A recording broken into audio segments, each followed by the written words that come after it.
Bruce Feldman of Fox Sports and The Athletic is here on the Rich Eisen Show. Great to see you, Bruce. How are you, sir? I'm doing great. Thanks for being here. I'll jump right in. Are you surprised Shedeur Sanders was a 5th-round pick at the end of the day, or no? Yes, I'm surprised he plummeted that far. If you told me he was a late 2nd, I'd be like, no, that doesn't shock me. Even an early 3rd, but 5th? Yeah, that surprises me. Okay, so what were you hearing about the process that would make you unsurprised that he was a 3rd-round draft choice even? There were no dominant traits or elite traits with him at all physically. You know, he's got okay size. He's pretty accurate, but it's not like elite arm talent. It's definitely not elite athleticism. He holds on to the ball too long. He took a ton of sacks. People didn't love the style of offense that he came out of. And I think there were some legit questions going in about how does he fit in the quarterback room. And I think that last part of it, about how people felt about how he came through the draft process, ultimately I think was a big factor in him plummeting, because there's only so many teams that may need a quarterback to draft one. Right. But then you start getting into, like, with the Rams, look for an heir apparent for Matthew Stafford. The Seahawks, you know, would they look for somebody down the road, you know, post Sam Darnold? But I think if you're one of them, you're sitting there going, okay, how do we feel like him in the room with those guys? You're talking about a guy who has always been the center of the attention. He was the star quarterback from the moment he got to Jackson State, and then from the time they came to Colorado, he was the star. It was not like he was ever like the guy, one of a bunch of guys. And I think you had a guy who didn't go to the Senior Bowl, didn't work out at the Combine. And usually for guys who don't work out at the Combine, unless it's an injury thing, you know, it's like, unless you're like a lock top 10 pick, you would want to see something, right? And from what I was told, some of the interviews were not great. Now, a lot of people have said now they've heard that as well. Right. It was what about while he was in college? Anything like that? It's a different deal. And like, you know, you got to remember, like, they had a unique ecosystem in Boulder, right? It was not the normal setup around the team. It was a, kind of home-cooked PR wing of it, right? And so I think that was a different dynamic than you had anyplace else, right? It was almost like their own private channels on YouTube. So that was different. And I think if the talent is not jumping out at you, and I'm not saying this was the concerns on Travis Hunter, but nobody had doubts about whether Travis Hunter is an elite athlete. Shedeur was a different story, right? I think if Shedeur's skill set was Cam Ward's, he would have still got taken, you know, in the first 10 picks. But he's not. I mean, the coaches I talked to in the NFL were like, they thought he was developmental. And, you know, I did a big draft confidential a couple of days before the draft for The Athletic, and it was Cam Ward, and there was a big gap between whoever was second. And a lot of people did not think Cam was second. I mean, didn't think Shedeur was second. Some thought it was Tyler Shucks. Some thought it was Jackson Dart. Well, he wound up being 6th. Right. So what's more surprising to you, Shedeur being the 6th quarterback taken, or Quinn Ewers winding up the last quarterback taken in the 7th round of this draft? It's Shedeur being taken where he was. I was always skeptical whenever I'd hear somebody go, oh, Quinn Ewers may be like a 2nd round, or some teams like him, maybe a 3rd rounder. I'd always heard like he was like a 5th round guy. So why'd he come out? I think he was done with what he was doing at Texas. He'd been in college for a long time. But couldn't he have hit the portal? I mean, wouldn't Miami have taken him? I don't know if they would have taken him over Carson Beck. I mean, now Carson Beck was coming off a shoulder injury, but I think in terms of like the physical talent, if you ask people in football circles, yes, Carson Beck was considered a guy who could have been a 1st-round pick. I mean, he's got a really quick release. He sees the field well. I think he's played really in a lot of big games against a lot of really good defense. Now, look, Quinn Ewers has played in a bunch of big games too, but I think people were concerned about his athleticism. They were also concerned about his durability. He'd never finished the season. And I think that's the challenge. Never finished a full season healthy. And there was some other things which you'd look at where I think on the evaluation, they were like, okay, these are things that are concerning with him, right? I don't think they saw any wow traits in him too. He's got a good arm, but the athleticism is a big concern. So I thought he's probably in that 5th round range to begin with. The fact to go from 5th to 7th is much different than to go from 2nd to 5th, I think. Bruce Feldman here on the Rich Eisen Show. I mean, if you wouldn't mind, Mr. Hoskins, calling up the full list of quarterbacks that got drafted, here they are. Kyle McCord drafted in front of the 2 national championship game quarterbacks. That one kind of leaps out. Jalen Milroe is the 4th quarterback Jalen Milroe, taken. though, has an elite trait that is special. Tell me about it. He is blazing fast. Like, I'm not saying he's going to run exactly like Lamar Jackson, but he has rare speed for a quarterback. He's also got a very strong arm. Of all the guys on that list, now he's not more accurate. That's the stuff, consistency. Those are things. He is a project. But in terms of just arm strength and elite athleticism, he's got that. So I could see somebody saying, hey, we're going to have a package for him, and then we're going to see if we can develop him. I know Kalen DeBoer has told me he kind of gushes about his work ethic and everything. So I think I'm not shocked that he went where he went. Well, I mean, the word lottery ticket is what I was told about him. Out of anybody in the draft, obviously there's Cam Ward, who's 1st overall. So you're expecting an immediate start from him and obviously success. But Milroe has got the biggest ceiling. Lottery ticket. You buy it and you might have hit the Powerball. And Seattle's the team that took him, and clearly there's no need or pressure to start him. Right. That they are going to surround him once he's there with a running game. That's the style of play up there. We all know it. I guess one long wind up here is, how do you see the Dillon Gabriel, Shedeur Sanders sweepstakes playing out in Cleveland? Obviously, there's 2 other quarterbacks there, veterans, but they have 2 rookies there. I can't believe that's how they both got drafted to the same team in the same draft. It's so rare to see that in the top 5 rounds. But how do you see that, just knowing, the wiring of both kids? Yeah, I mean, everybody loves Dillon Gabriel from the moment he kind of fits in seamlessly. I'm not saying people don't like Shedeur personally, but I think there's a different kind of dynamic there in terms of the fit and everything else. Dillon Gabriel's smaller. He's a pretty good runner. He has a quick release. He's older. He is older, but he's not a deep down the field, take shots guy. I would not be surprised if Dillon Gabriel's in the NFL for 6 years as somebody's number 3 or something, can get you out of a game. I do wonder if anybody looks at him and say, oh, I could see him as a starter. I think that given the size of him and the stature, he's a little bigger than Kyler Murray, but Kyler Murray has much better arm. He's got a ton of juice in his arm and is a much more dynamic athlete. So I think it was like, hey, we can have him in the room for, kind of an insurance policy. It'd be good to see what we can develop him on. He's played a lot of football. He's played really well in different systems.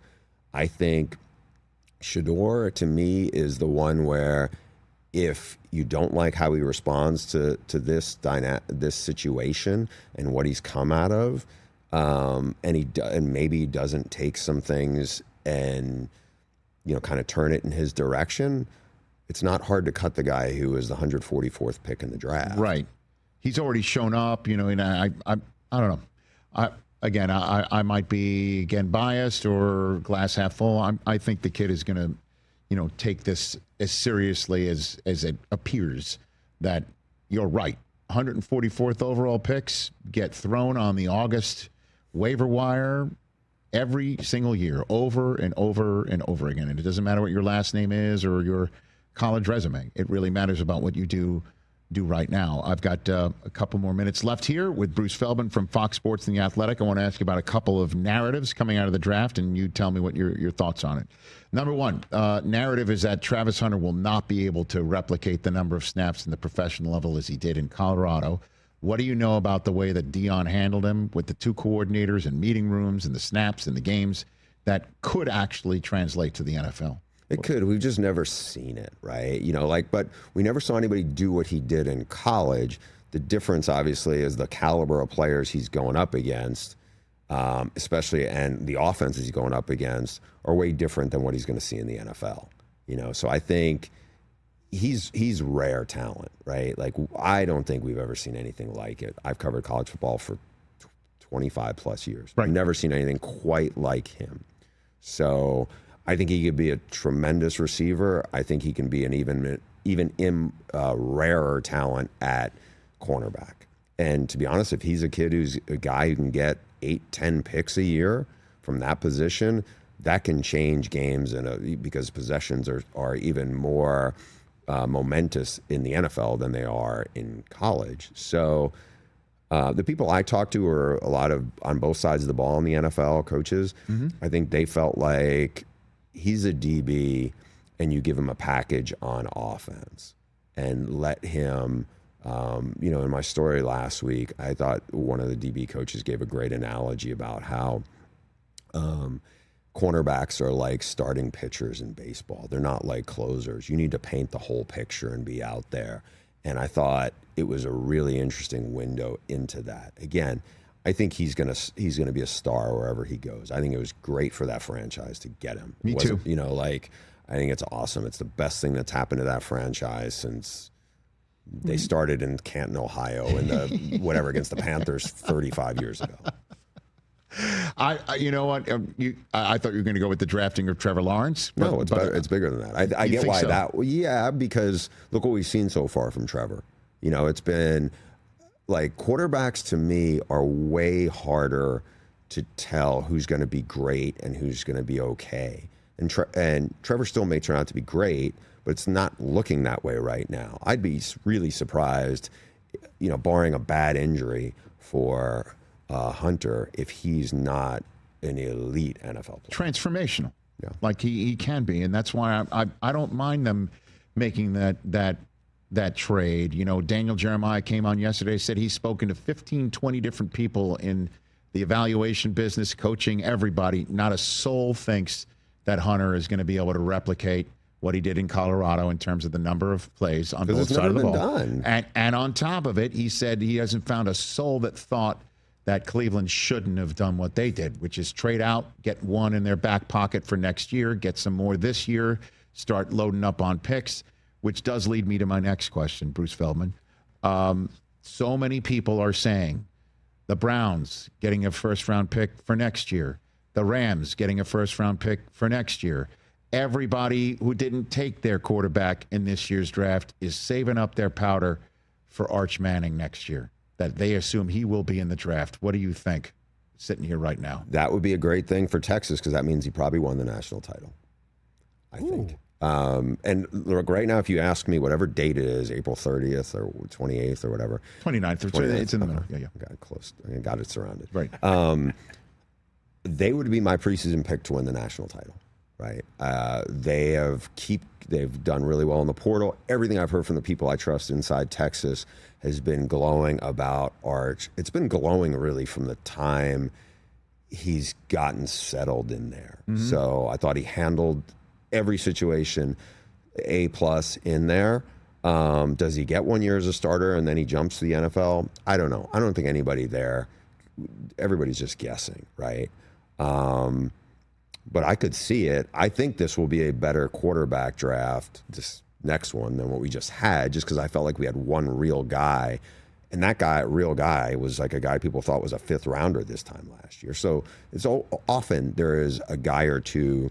Nobody thought Jaden Daniels was going to be that guy. Nobody thought Joe Burrow was going to be that guy a year out. And you're referring to Cam Ward at this point last year, where people thought was a fifth round selection? Yeah, but he goes to Miami, and I mean, he just tears it up there. And I think that people also saw some stuff in him that maybe they didn't see coming out of Washington State. Mm-hmm. But, this next group, look, Drew Aller has a lot of physical talent. When you talk to people inside Penn State, they think he can be really special. We got to see it, right? I mean, he's done some nice things statistically, but we got to see it. Garrett Nussmeier is really talented at LSU. They should be a playoff team. They should make a run. He has legit, I think, first-round talent. There are a handful of guys already that you're like, This one's going to be interesting to see. Carson Beck coming off the injury.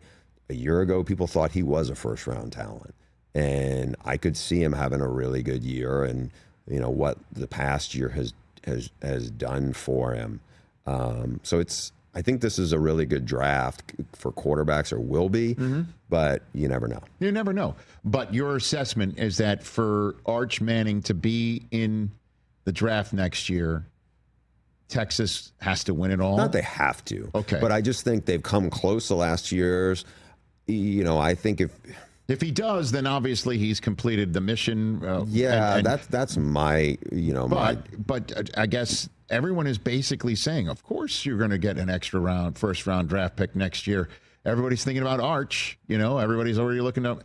And I don't know. Is it a given? The kid's It's not a given. I mean, in fairness to the other quarterbacks, and honestly, in fairness to Arch has started like 3 games. That's it. Or whatever. And I think this is going to be the offseason where he probably makes the most development, because he has some film. By the way, he's got 4 new offensive linemen that are around him. He's going to have good players, but that's a lot, right? Right. You had a top 10 offensive lineman who now is going to play for the Saints, and then you have a handful of other guys who have to get settled in. I think he's got a really good system with Sark.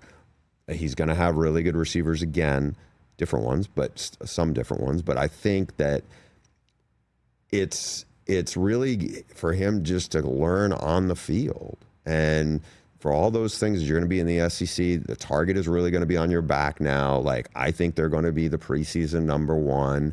Again, it doesn't mean if they don't win the national title that he's not coming out. And it doesn't mean if they win I don't know that. Nobody knows right. that. It's not like, I had a conversation, if I win the national title, I'm out of here. Like, no one's doing that now. But I would say that's what it would lead me to believe. Because he hasn't been in college. He hasn't played that many games. If you're the Mannings and you're kind of calculating all this, you know how much time on task and how critical it is to play in a lot of games in a quarterback's development. If he's had, let's say it's 16 starts next year plus 2 or 3, 18 starts is not a ton. You go back to those old Bill Parcells, comments about quarterbacks. But if you're also part of the game, if you will, of gaming it out, would have to be who's got the first overall pick or the most likely person to have it. You have some leverage there, potentially. You keep mentioning the Saints. Obviously, if the Saints have the number 1 pick, he's obviously coming out.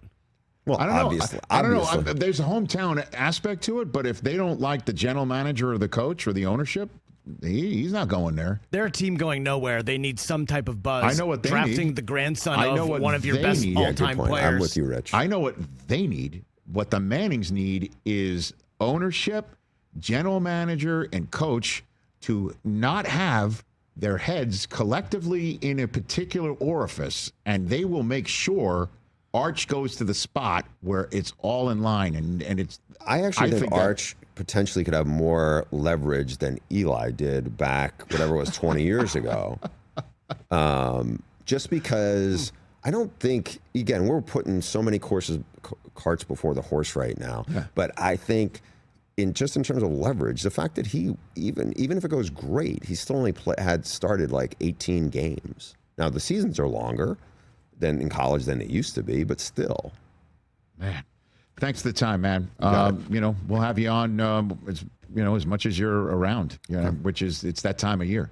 It's that time of year when when you're not watching CBS This Mornings and stuff like that. I thought you were going to ask me about that circus. I think we have a minute. You want to talk about it? Or? No, but they just put out a statement while I was in the green room. Yeah, right. So saying that, we have the statement. I guess you want to pop it up. It was interesting that the personal and professional relationship, right? That they were just kind of put out there like that. So it's you don't want to talk about somebody's personal life, correct, like that, but it reached the threshold, I think, last weekend. Okay. Thanks for the time. That's Bruce Feldman right here. Well, to be continued, as they would say, right here on The Rich Eisen Show. Catch The Rich Eisen Show live weekdays from 12 to 3 p.m. Eastern on Roku Sports Channel in the U.S.